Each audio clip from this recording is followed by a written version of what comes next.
mwaka 2020 njogera nga nabbi wa Katonda buli abadde asula mu muzigo njagala Mukama akuwe ssente kale wakiri ku 2 oguleko poloti wakiri ozimbe.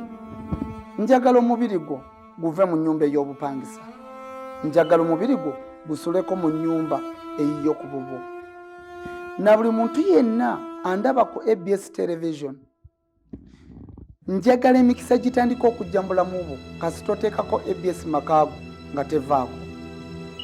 Ogenda kukwata ssente, ogenda kuzimba ennyumba eyiyo ku bubo, nawe obeereko mu balandiroodi ove mu bupangisa ekimala kimala. Ogenda kugaggawala.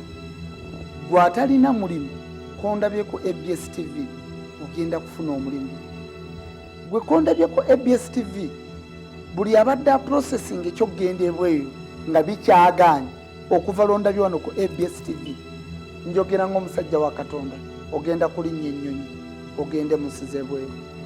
Njogera ng'omusajja wa Katonda omwaka 2020 guno gwe tulimu ndaba ng'ogenda kugula emmotoka ate nga sikamotoka mmotoka.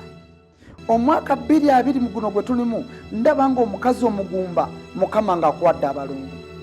Omwaka 2020 guno gwe tulimu Mukama ndaba nga kutwala to another level okuva ku ddaala ly'oliko Mukama kutwala ku ddaala eddala.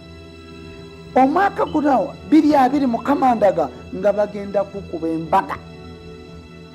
Musajja gwe wa Siraano ndaba ku ABS naye njogera ng'omusajja wa Katonda waliwo ddiiru egenda okujja mu bulamu bwo egenda kujja mu bwavu bw'okituukangako onzijjukiranga.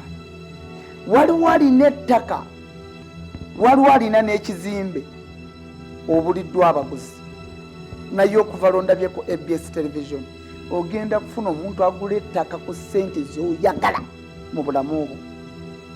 Ogenda kufuna omuntu agula ekizimbe kyo ku ssente z'oyagala mu bulamu bwo. Kyoteerabira kwe kuwa ekimu eky'ekkumi kya Katonda.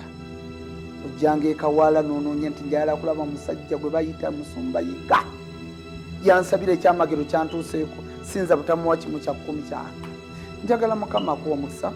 Yogerako nange bw'oba wandyagadde okwogera nange okuba ku namba z'essimu ezo z'olaba ku sikuriini yo n'oyogerako nange.